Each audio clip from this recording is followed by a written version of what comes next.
हर हर महादेव दोस्तों। जय सनातन, जय हिंद। दोस्तों स्वागत है एक और नई वीडियो में। दोस्तों Kolkata rape and murder case में जो आरोपी गिरफ्तार हुआ है वो रेड लाइट एरिया से हॉस्पिटल तक किस तरह से पहुंचा, आज की वीडियो में हम देखेंगे। दोस्तों अगर चैनल पर नए हैं तो चैनल को सब्सक्राइब करें। चलिए आज की वीडियो को शुरू करते हैं। नमस्कार, मैं हूं शम्स ताहिर खान और आप देख रहे हैं वारदात। क्या आपने कभी सुना है कि पहले पोस्टमार्टम होता है और फिर एफआईआर दर्ज? ये शायद दुनिया का इकलौता ऐसा केस है जिसमें ठीक ऐसा ही हुआ।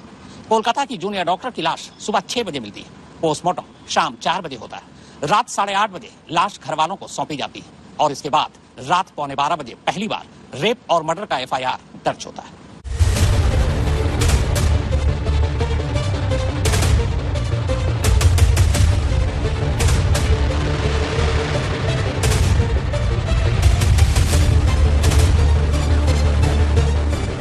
ट्रेनी डॉक्टर के साथ रेप और कत्ल के इल्जाम में गिरफ्तार कोलकाता पुलिस का सिविक वॉलंटियर संजय रॉय वारदात से पहले किसी ज़ोंबी की तरह अपने शिकार की तलाश में घूम रहा था।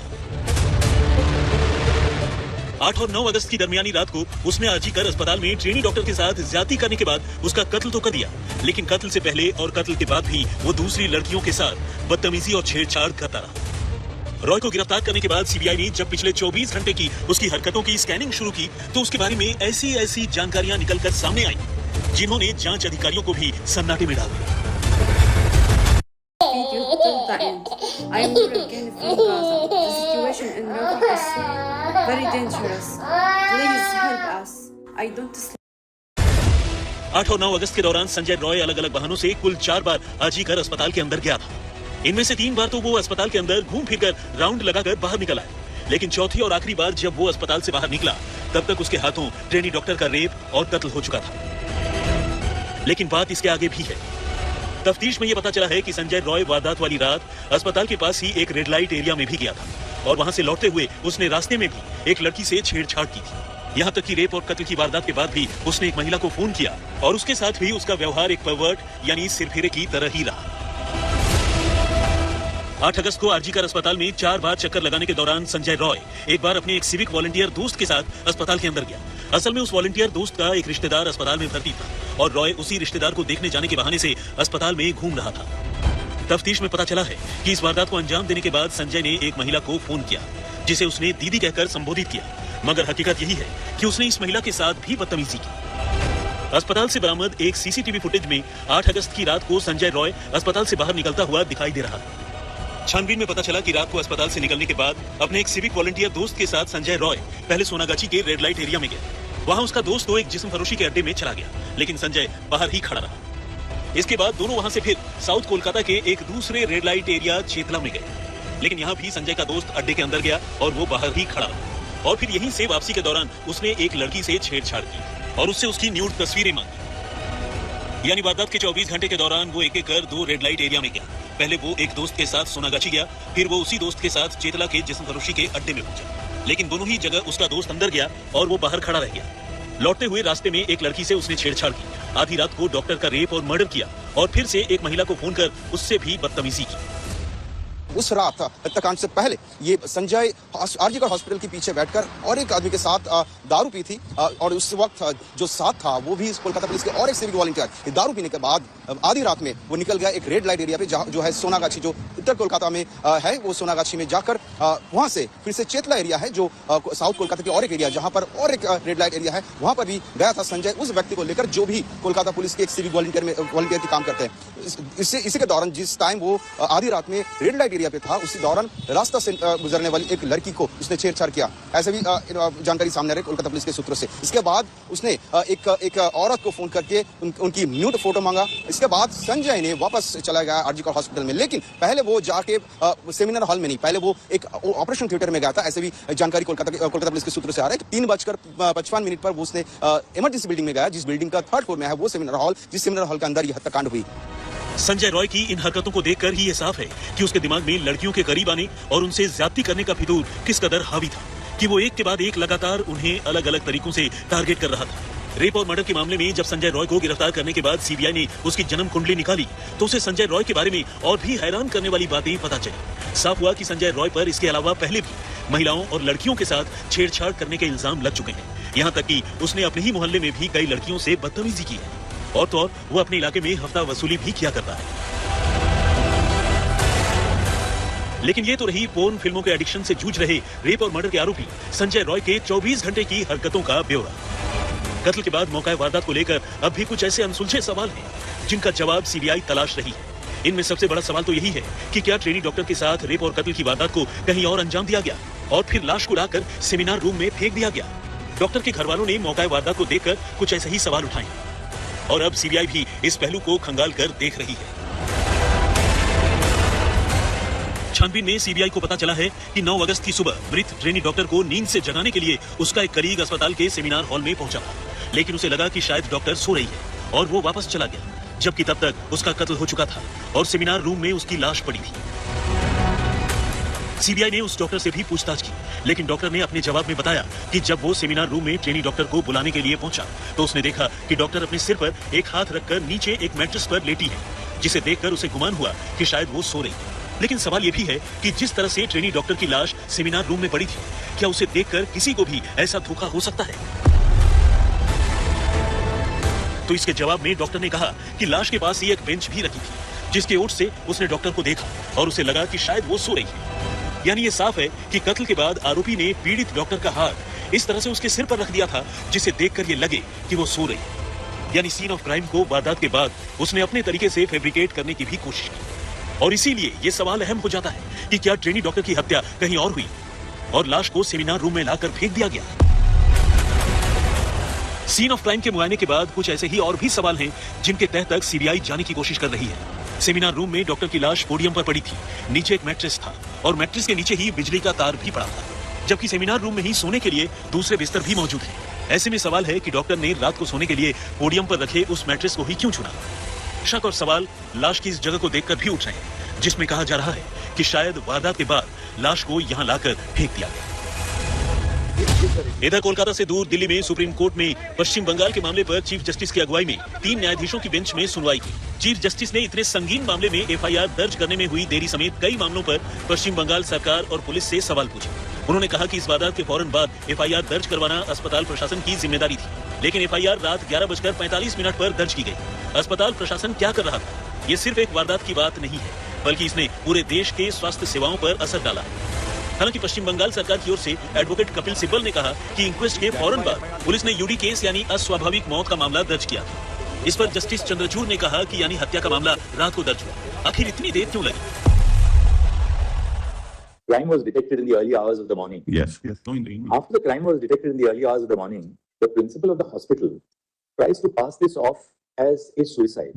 Not true. Not Her true. parents are not allowed to see the body. The parents are not allowed to see the body for almost. No, Malak, I'm sorry. Anyway, Malak, this is the director. We'll have to place the facts before your lordships. We are investigating that. This is not correct.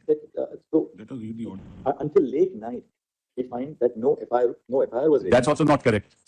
Not correct. What time was the FIR registered? Malak, in fact, we did what we call a UD case, Malak. Unnatural death case registered. Yes, unnatural death case Registered. But Immediately. yes, right. That's an FIR, Malak. That's an FIR. What's the body's discovered? The FIR registered formally in the police. Malak, inquest was done and then FIR registered immediately and the investigation started. What time Should have been done. the FIR registered?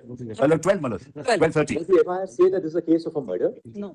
Yes. No, Malak. Unnatural death. It was We have something natural death. Inquest shows it's a case of murder, One Malak. second. Inquest shows it's a case of murder.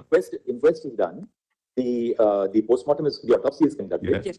Now, until the night, no FIR indicating that this is a clear case of a murder has been made out.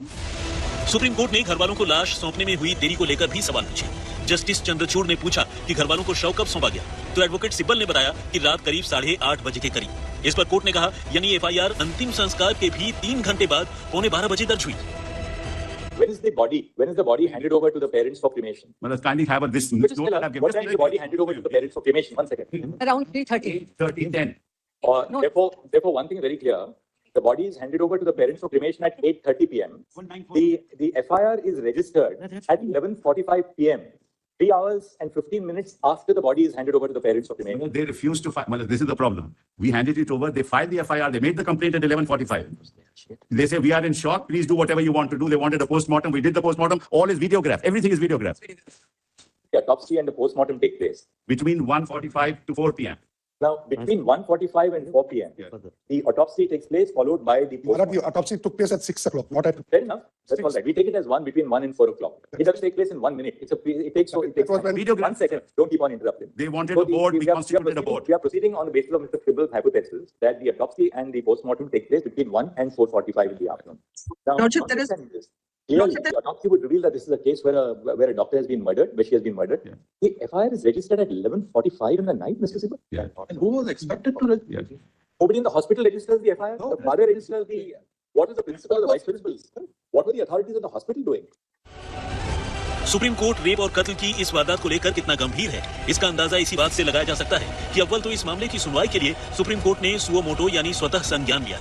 ऊपर से supreme court ने बंगाल सरकार से इस मामले की तफ्तीश और पूरे केस को संभालने में हुई ढिलाई को लेकर सवालों की झड़ी लगा। सुप्रीम कोर्ट ने पूछा, आखिर आरजी कर के प्रिंसिपल ने इस मामले को आत्महत्या कैसे बता दिया? क्या वारदात की सूचना इसका शिकार बनी डॉक्टर के माता पिता को देर से दी गई? आखिर माता पिता को बेटी की लाश देखने के लिए 3 घंटे का इंतजार क्यों करवाया गया? रेप और मर्डर का एफआईआर दर्ज करने में देरी क्यों हुई? पुलिस ने सीन ऑफ क्राइम को प्रोटेक्ट करने में कोताही क्यों की? 14 और 15 अगस्त की रात को हजारों लोग अस्पताल में कैसे पहुंच गए? वारदात के बाद आरजी कर के प्रिंसिपल आखिर क्या कर रहे थे? उन्हें आरजी कर अस्पताल से हटाए जाने के फौरन बाद दूसरी पोस्टिंग कैसे मिली?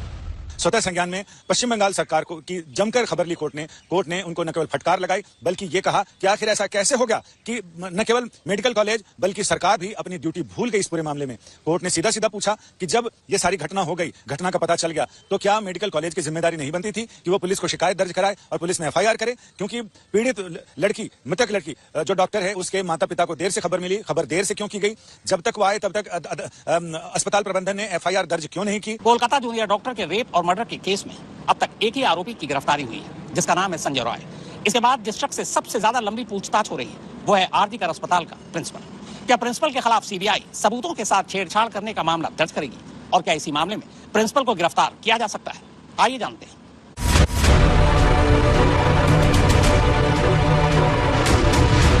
आरजीकर अस्पताल रेप और मर्डर के मामले में सीबीआई ने बेशक सिविक वॉलंटियर संजय रॉय को गिरफ्तार कर लिया। अब तक की तफ्तीश बेशक उसे ही इस मामले का सबसे बड़ा मुलजिम बता रही है, लेकिन आरजीकर मेडिकल कॉलेज के प्रिंसिपल संदीप घोष की भूमिका शुरू से ही सवालों के घेरे में है। सबसे बड़ा सवाल तो यही है कि क्या संदीप घोष ने इस मामले में कुछ छिपाने या किसी बात पर पर्दा डालने की कोशिश की? और ऐसे ही सवालों के मद्देनजर डॉक्टर संदीप घोष से सीबीआई के सवाल जवाब का सिलसिला भी लगातार जारी है। आज 5वें दिन के पूछताछ को छोड़ दिया जाए तो अकेले पिछले 4 दिनों में सीबीआई डॉक्टर घोष से 53 घंटे तक पूछताछ कर चुकी है। इस मामले में कुछ ऐसे अहम सवाल हैं सीबीआई जिनका सच डॉक्टर संदीप घोष से जानना चाहती है। पहला सवाल तो यही है कि जब उन्हें इस मामले की खबर मिली कि अस्पताल में एक ट्रेनी डॉक्टर का कत्ल हो गया है, तो फिर उन्होंने क्या किया? उन्होंने आखिर खुद को खबर मिलने से भी 2 से 3 घंटे बाद इस बात की जानकारी पुलिस को क्यों दी? इतनी देर तक आखिर वो क्या कर रहे थे? सीबीआई ये भी जानना चाहती है कि आखिर इस मामले में पुलिस ने शुरुआती रिपोर्ट अननेचुरल डेथ की क्यों लिखी, जबकि साफ साफ पहले ही नजर में मामला रेप और कत्ल का लग रहा था। सवाल यह है कि क्या अस्पताल प्रशासन यानी प्रिंसिपल डॉक्टर संदीप घोष की तरफ से पुलिस पर कोई दबाव था? सवाल यह भी है कि आखिर अस्पताल प्रशासन ने मौका वारदात यानी सीन ऑफ क्राइम को प्रोटेक्ट करने की भी कोई कोशिश क्यों नहीं की? क्यों सेमिनार रूम में लोगों को लाश के करीब जाने की, वहां मौजूद चीजों को छूने की इजाजत दी गई, जिससे सीन ऑफ क्राइम पूरी तरह से खराब हो गया? फिंगरप्रिंट और फुटप्रिंट की उम्मीदें भी बिल्कुल खत्म हो गई। सीबीआई यह भी जानना चाहती है कि आखिर अस्पताल प्रशासन ने वारदात का शिकार बनी डॉक्टर के घर वालों को उनकी बेटी की लाश दिखाने के लिए भी 3 घंटे का इंतजार क्यों करवाया? आखिर इतनी देर तक अस्पताल प्रशासन क्या कर रहा था? ये तो रही डॉक्टर संदीप घोष से चल रही पूछताछ की बात। सीबीआई को लग रहा है कि गिरफ्तार आरोपी संजय रॉय भी खुलकर सब कुछ नहीं बता रहा। यही वजह है कि अब सीबीआई ने इस मामले में संजय रॉय के पॉलीग्राफ टेस्ट का फैसला किया है और कोर्ट से उसे इसकी इजाजत भी मिल गई है। सीबीआई ने इस केस से जुड़े उन सवालों की लिस्ट भी तैयार कर ली है जो संजय रॉय से पूछे जाने हैं। सूत्रों का कहना है कि पॉलीग्राफ के बाद जरूरत पड़ने पर उसकी ब्रेन मैपिंग और नार्को एनालिसिस टेस्ट भी करवाई जा सकती है। आरजीकर रेप मर्डर केस की छानबीन फिलहाल सीबीआई के अधीन है। सीबीआई के पास अभी कस्टडी है संजय राय की, जिसको कोलकाता पुलिस ने अरेस्ट किया था।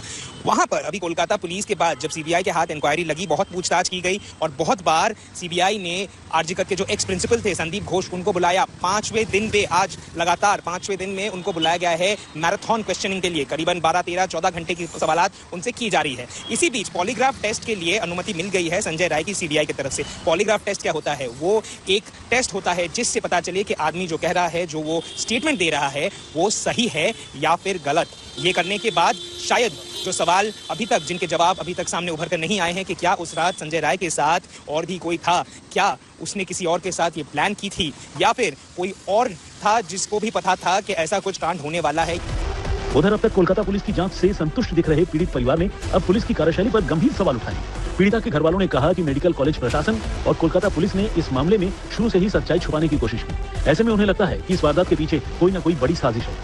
अंतिम संस्कार की जो बात आ रही है कि जबरन करवाया गया, क्या ऐसा है कि आप लोग नहीं चाहते थे तुरंत अंतिम संस्कार हो और करवा दिया गया?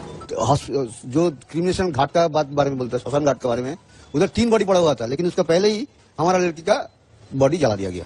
क्या वजह थी ऐसी? आप लोगों ने मना नहीं किया? आप लोग भी तो थे वहाँ पे। नहीं, इसमें तो क्या, उस टाइम में तो हम लोग तो क्या बोले, हम लोग तो पूरा चुप हो गया। ट्रेनी डॉक्टर के घर वालों ने मंगलवार को बंगाल के राज्यपाल सीवी आनंद बोस से बातचीत कर उन्हें अपनी तकलीफ बताई। ये मैं आनंद बोस बोल रहा हूँ, गवर्नर।